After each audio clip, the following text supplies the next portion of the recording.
एक तरफ लाखों स्टूडेंट्स का फ्यूचर दांव पर लगा है, दूसरी तरफ देश भर में नीट पेपर लीक को लेकर प्रोटेस्ट हो रहा है और अब खुद प्राइम मिनिस्टर नरेंद्र मोदी ने इस मुद्दे पर स्टेटमेंट दिया है। साथ ही एक्टिविस्ट सोनम वांगचुक ने भी अपना हंगर स्ट्राइक खत्म कर दिया है। लेकिन सवाल है, क्या सिर्फ अश्योरेंस से स्टूडेंट्स को इंसाफ मिलेगा? आज इस पूरे इशू को डिटेल में समझते हैं। So guys, welcome to your channel, welcome to क्रिज्म अकेडमी। आज हम डिस्कस करेंगे एक बहुत इंपॉर्टेंट इशू जो सिर्फ यूपीएससी के लिए ही नहीं बल्कि हर स्टूडेंट्स और सिटीजन के लिए इंपॉर्टेंट है। सो गाइस, पिछले कुछ हफ्तों से नीट पेपर लीक का इशू पूरे देश में डिस्कशन का टॉपिक बना हुआ है। लाखों स्टूडेंट्स ने एग्जाम दिया था, लेकिन पेपर लीक और इरेगुलरिटीज की वजह से स्टूडेंट्स के बीच ट्रस्ट का क्राइसिस क्रिएट हो गया। इसी इशू को लेकर एजुकेशन रिफॉर्म की डिमांड भी बढ़ गई। सोनम वांगचुक का प्रोटेस्ट। अब बात करते हैं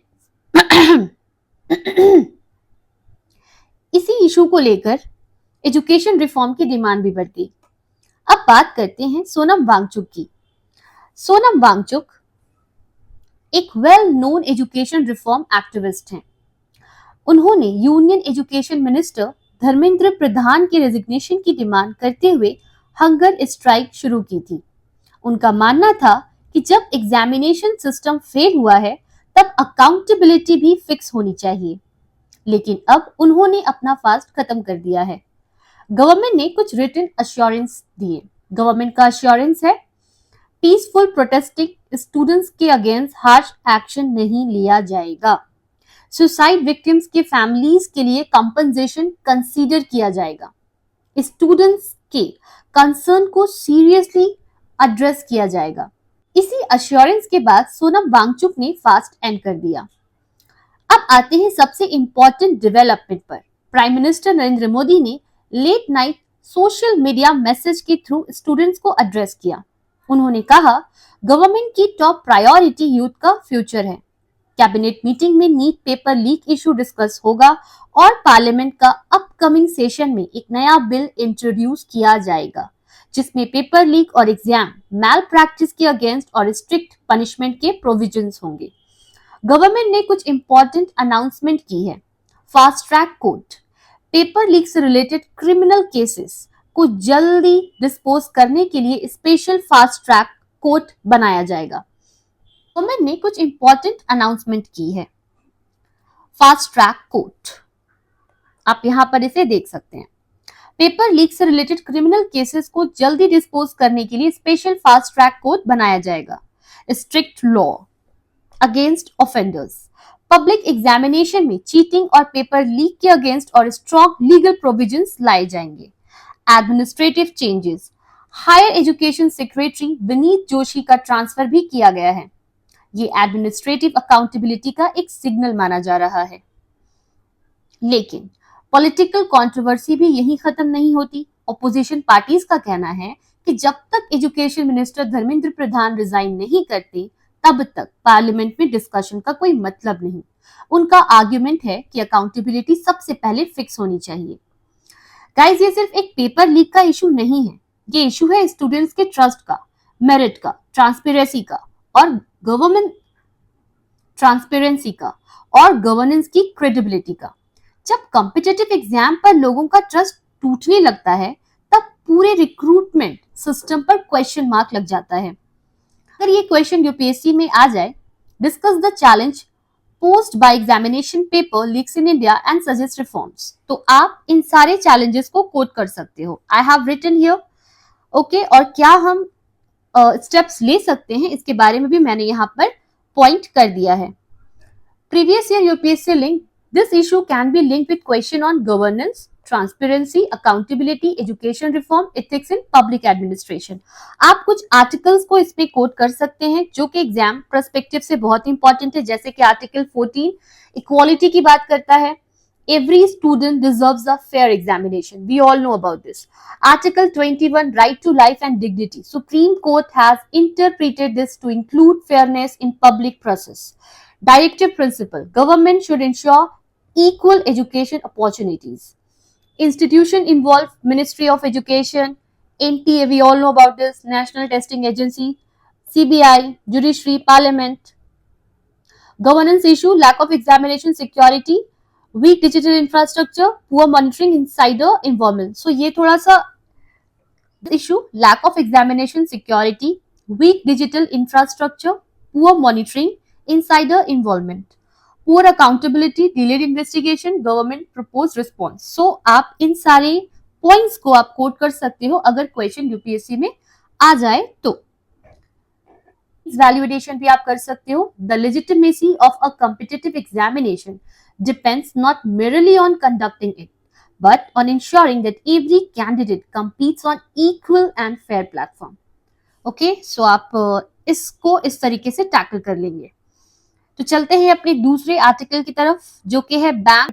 अगर मैं आपसे कहूं कि इंडियन बैंक के पास जितना पैसा डिपॉजिट हो रहा है उसका लगभग 83% हिस्सा ऑलरेडी लोन के रूप में दिया जा चुका है, तो क्या ये इकोनॉमी के लिए अच्छी बात है या वार्निंग साइन? और इसी वजह से इंडिया का क्रेडिट डिपॉजिट रेशियो पहुंच गया है 82.6%, जो पिछले 62 सालों का सबसे हाईएस्ट लेवल है। लेकिन सवाल ये है कि क्रेडिट डिपॉजिट रेशियो होता क्या है, इसका इकोनॉमी पर क्या इंपैक्ट पड़ता है और यूपीएससी के पर्सपेक्टिव से हमें इसमें क्या समझना चाहिए। आज इसी आर्टिकल को डिटेल में एनालिसिस करते हैं। तो सबसे पहले हम जानते हैं क्रेडिट डिपॉजिट रेशियो क्या होता है। ओके, सो सबसे पहले ये समझते हैं कि बैंक दो काम करता है। लोगों से डिपॉजिट लेता है, उसी पैसे को लोन के रूप में देता है, इसलिए एक रेशियो निकल जाता है जिसे क्रेडिट डिपॉजिट रेशियो या सीडी रेशियो कहते हैं। So here is the formula, you can coat it down. तो फॉर्मूला जो मैंने लिख रखा है वो आप देख सकते हैं, total loan okay divided by total deposit into 100। समझ गए आप कि बैंक ने जितना हम लोगों से पैसा लिया और उसे उसने लोन के रूप में दे दिया। सिंपल लैंग्वेज में ये बताता है कि बैंक के पास जितना पैसा डिपॉजिट हुआ है उसमें से कितना पैसा लोन के रूप में दिया गया है। मान लीजिए किसी बैंक के पास 100 रुपए डिपॉजिट हुए हैं। ओके, अगर बैंक ने 80 रुपीज लोन के रूप में दे दिया तो सीडी रेशियो क्या होगा, 80%। ओके, यानी कि 20% बैंक के पास पैसा है लिक्विडिटी के फॉर्म में। सो भाई न्यूज में क्या हुआ, CMIE के डेटा के अकॉर्डिंग, जो कि आप जानते हो ये CMI डेटा के according which is centre for monitoring Indian economy, this one के अकॉर्डिंग हम लोग ये जान चुके हैं कि फाइनेंशियल ईयर 2027 के फर्स्ट क्वार्टर में इंडिया का क्रेडिट डिपॉजिट रेशियो 82.6% पहुंच गया। 82.6% का मतलब होता है कि अगर बैंक में 100 रुपीज किसी ने 100 रुपीज का बैंक में डिपॉजिट हुआ था तो 82.6% तो लोन में ही चला गया। ठीक है, और ये पिछले सालों का हाईएस्ट लेवल है। अब इसके पिछले रीजन क्या है, लोन ग्रोथ डिपॉजिट ग्रोथ से ज्यादा है। आर्टिकल के अकॉर्डिंग लोन बढ़े 18.6%, लेकिन डिपॉजिट बढ़े सिर्फ 13.3%, मतलब लोग लोन ज्यादा ले रहे हैं लेकिन बैंक में नया डिपॉजिट उतनी स्पीड से नहीं आ रही। इसी वजह से सीडी रेशियो कंटिन्यूअसली बढ़ रहा है। एक और इंपॉर्टेंट डेटा आर्टिकल में लिखा है, लोन ग्रोथ और डिपॉजिट ग्रोथ के बीच 5 परसेंटेज पॉइंट का गैप आ गया है और जून क्वार्टर फाइनेंशियल ईयर 2024 के बाद ये सबसे बड़ा गैप है। ये इंडिकेट करता है कि लेंडिंग का पेस डिपॉजिट से काफी फास्ट है। ऐसा क्यों हो रहा है, अब यूपीएससी के पॉइंट ऑफ व्यू से देखते हैं। पहला रीजन ये हो सकता है, लोन डिमांड बहुत स्ट्रांग है, housing loan, vehicle loan, MSME loan, personal loan, infrastructure. Okay, दूसरा हम ये समझ सकते हैं डिपॉजिट मोबिलाइजेशन स्लो हो गया है। आजकल लोग सिर्फ फिक्स डिपॉजिट में पैसा नहीं रखते, वो इन्वेस्टमेंट करते हैं mutual fund, stock market, insurance, small saving schemes में। सो हो रहा क्या है, बैंक को डिपॉजिट कंपैरेटिवली कम मिल रहा है। आर्टिकल में एक इंपॉर्टेंट टर्म दिया गया है, change in liability composition. Liability का मतलब होता है बैंक का पैसा कहां से आ रहा है? पहले सीए डिपॉजिट के शेयर ज्यादा थे, अब टर्म डिपॉजिट और दूसरे सोर्स बढ़ गए हैं। इसी वजह से भी सीडी रेशियो पर इम्पैक्ट पड़ रहा है। ठीक है, सो लोन बुक फास्ट ग्रो कर रही है और सीडी रेशियो बढ़ रहा है। क्या हाई सीडी रेशियो अच्छी बात है? बोथ यस और नो। सबसे पहले पॉजिटिव देखते हैं। ठीक है, तो पॉजिटिव इम्पैक्ट मैंने यहाँ पर लिख रखा है, आप यहाँ से देख सकते हैं। जब बैंक लोन देता है, बिजनेस एक्सपैंड करते हैं, फैक्ट्रीज लगती है, एम्प्लॉयमेंट जनरेट होता है, कंजम्पशन बढ़ते हैं, इन्वेस्टमेंट बढ़ता है और अल्टीमेटली जीडीपी ग्रोथ का सपोर्ट मिलता है। इसलिए moderate high CD ratio economy के लिए अच्छा माना जाता है। लेकिन रिस्क क्या है? अगर सीडी रेशियो बहुत ज्यादा बढ़ने लगे तो बैंक के पास लिक्विडिटी कम हो जाती है। अगर बहुत सारे डिपॉजिटर एक साथ पैसा निकालना चाहें तो प्रेशर क्रिएट हो सकता है। दूसरी प्रॉब्लम, बैंक को नए डिपॉजिट अट्रैक्ट करने के लिए फिक्स डिपॉजिट इंटरेस्ट रेट बढ़ाने पड़ सकते हैं, मतलब फंडिंग कॉस्ट बढ़ जाएगी और अगर फंडिंग कॉस्ट बढ़ेगी तो फ्यूचर में लोन इंटरेस्ट रेट भी बढ़ सकता है। आइडियल क्रेडिट डिपॉजिट रेशियो कितना होता है? जनरली 70 से 80% के बीच के सीडी रेशियो हेल्दी माना जाता है, लेकिन आरबीआई ने कोई फिक्स आइडियल प्रेस्क्राइब नहीं किया है, इसलिए 82.6% को क्लोजली मॉनिटर किया जा रहा है। आर्टिकल में एक्सपर्ट ने कहा है कि सीएलएसए के senior research analyst Piran engineer के अकॉर्डिंग ये रेशियो सिर्फ लोन ग्रोथ की वजह से नहीं बढ़ा, बल्कि बैंक के इन्वेस्टमेंट कम हुए हैं, कैपिटल पोजीशन स्ट्रांग है और बैंक अपना पैसा लोन में डिप्लॉय कर रही है, इसलिए सीडी रेशियो नेचुरली हायर दिख रहा है। अब एग्जाम पॉइंट ऑफ व्यू से कुछ कीवर्ड्स आपको याद रखने चाहिए। आई होप मैंने कीवर्ड्स आपको दे रखे हैं। Yes, they are the keywords जो आपको बिल्कुल अच्छे से याद रखने हैं। Financial intermediation, deposit mobilisation, banking liquidity, credit expansion, financial stability, monetary transmission. ये टर्म जीएस3 इकोनॉमिक का आंसर में वैल्यू एडिशन करेगा। ओके, सो और कुछ इसमें है नहीं। आई गेस मैंने सारे कुछ आपको बता दिए हैं। आप प्लीज इन सारे डेटों को, मैंने सारे कुछ बता दिए, इन सारा डेटा आप अगर मेमोराइज रखेंगे तो अच्छी बात होगी। ओके ओके गाइस, चलते हैं अपने तीसरे आर्टिकल की तरफ। ये आर्टिकल से हम सब रूबरू हो चुके हैं, काफी महीनों से ये आर्टिकल हम देख रहे हैं और इस पर हर दिन कुछ ना कुछ नया आपको जानने को मिलता है। सो आज क्या है कि मिलिट्री टारगेट पर एयर स्ट्राइक कर रहा है, दूसरी तरफ ईरान कह रहा है आई फॉर एन आई, यानी जैसी करनी वैसी भरनी। और अब इस कॉन्फ्लिक्ट में यमन के हाउथीज भी खुलकर आ गए हैं। रेड सी में ऑयल टैंकर पर हमले हो रहे हैं और स्ट्रेट ऑफ हॉर्मुज को बंद करने की धमकी दी जा रही है। अब सवाल ये है कि ये सिर्फ ईरान और अमेरिका के बीच का वॉर है या पूरी दुनिया इसमें शामिल हो चुकी है। सो समझते हैं इसके बैकग्राउंड को। पहले ईरान और अमेरिका के बीच दुश्मनी कोई नई नहीं है। 29 की ईरानियन रेवोल्यूशन के बाद दोनों देशों के रिलेशंस काफी खराब रहे हैं। अमेरिका ने ईरान पर कई इकोनॉमिक सैंक्शंस लगाए, जबकि ईरान ने मिडिल ईस्ट में अपना इन्फ्लुएंस बढ़ाने के लिए कई प्रॉक्सी ग्रुप को सपोर्ट किया। आज भी वेस्ट एशिया में जो इनस्टेबिलिटी है उसके बीच ये राइवलरी एक बड़ा रीजन है। आज भी वेस्ट एशिया में जो इनस्टेबिलिटी है उसके पीछे ये राइवलरी एक बड़ा रीजन आज भी वेस्ट एशिया में जो इनस्टेबिलिटी है उसके पीछे ये राइवलरी एक बड़ा रीजन है। अब लेटेस्ट डेवलपमेंट की वजह से ये कॉन्फ्लिक्ट और ज्यादा डेंजरस हो गया है। न्यूज में है, आर्टिकल के अकॉर्डिंग अमेरिका ने ईरान के मिलिट्री टारगेट पर लगातार स्ट्राइक्स किए हैं। ईरान ने जवाब दिया है कि जब तक अटैक्स होते रहेंगे तब तक रिटेलिएशन भी कंटिन्यू रहेगा। ईरान के फॉरेन मिनिस्टर ने कहा, our defence doctrine is clear, eye for an eye, यानी अगर हमारे ऊपर अटैक होगा तो हम भी उसी तरह जवाब देंगे। इस कॉन्फ्लिक्ट में हाउथिस कैसे आ गया? एक्टर समझिए। हाउथिस ये यमन का एक आर्म्ड ग्रुप है जिसका ऑफिशियल नाम अंसार अल्लाह है। ये जैदी शिया कम्युनिटी से बिलोंग करता है और ईरान इन्हें मिलिट्री और पॉलिटिकल सपोर्ट देता है। इसी वजह से हाउथिस को ईरान बैक्ड प्रॉक्सी ग्रुप कहा जाता है। आर्टिकल के अकॉर्डिंग हाउथिस ने रेड सी में 2 सऊदी ऑयल टैंकर पर मिसाइल्स और ड्रोन अटैक करने का क्लेम किया है। उन्होंने सऊदी पोर्ट्स को ब्लॉक कर देने की वार्निंग दी है। प्रॉक्सी वॉर क्या होता है ये भी समझ लेते हैं। प्रॉक्सी वॉर का मतलब होता है कि दो कंट्रीज डायरेक्टली एक दूसरे से वॉर ना करके आर्म ग्रुप के थ्रू लड़ते हैं।